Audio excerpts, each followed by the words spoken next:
Hopefully you are doing well. And if you are people to your tree, or maybe you're at the beginning of your research into who you are and your history of your family.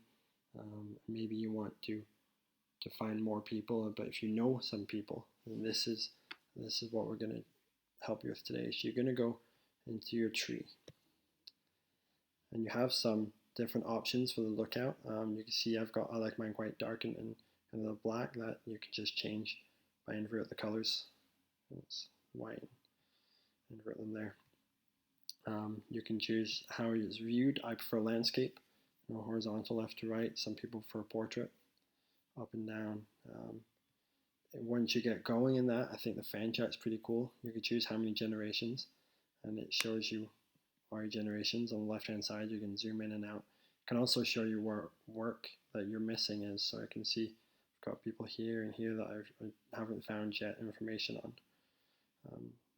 So that's all really cool stuff. And you can choose descendancy from a specific person.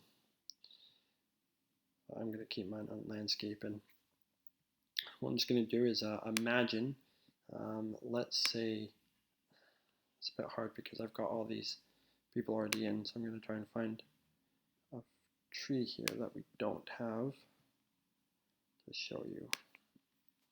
So if you want to add someone, it could be way back if you're at the beginning, your parents, your spouse's parents if you have them, whichever.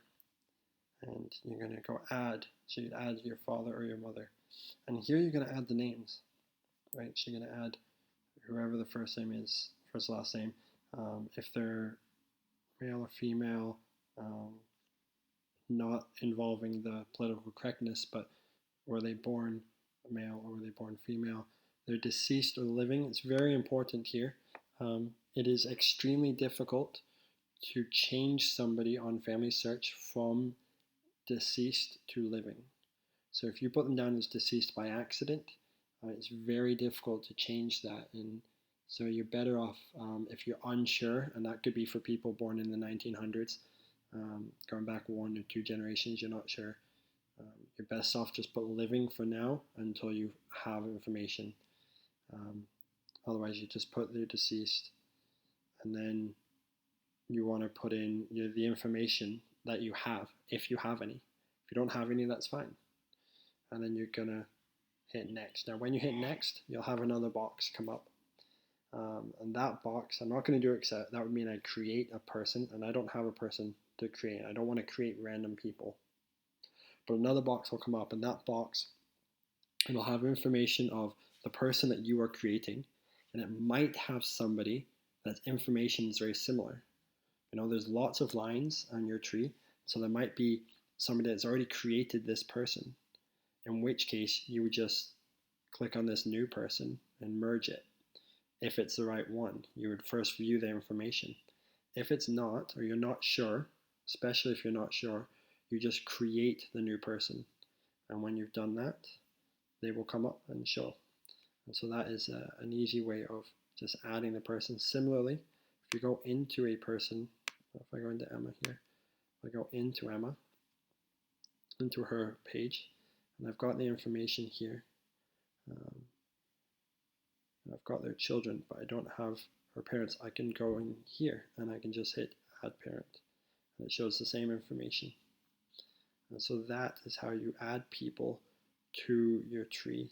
Again, if we come up here to tree on the top left, if you're starting at the beginning for yourself, you add, once you set up your own account, then you go, or your own person, you move on to your parents. Now, something that's very important is if you add people who are living, no one else can see that. No one else will be able to see that. If you are a member of a family and other members of your family have done their own trees and they're connected to yours, obviously, or maybe it's your sibling or your parent, then what you do is you put in the information you know, and when you get to a point where you've got your first dead or deceased relative, you would go in and you can add. So I'll show that again. You can add the relative. You can go by ID number. So this ID number, let's close that. So my grandfather's deceased. That's his ID number. It's quite small there. That's his ID number there. And if I added that ID number, it would be him. And that would be the same for anyone that's deceased.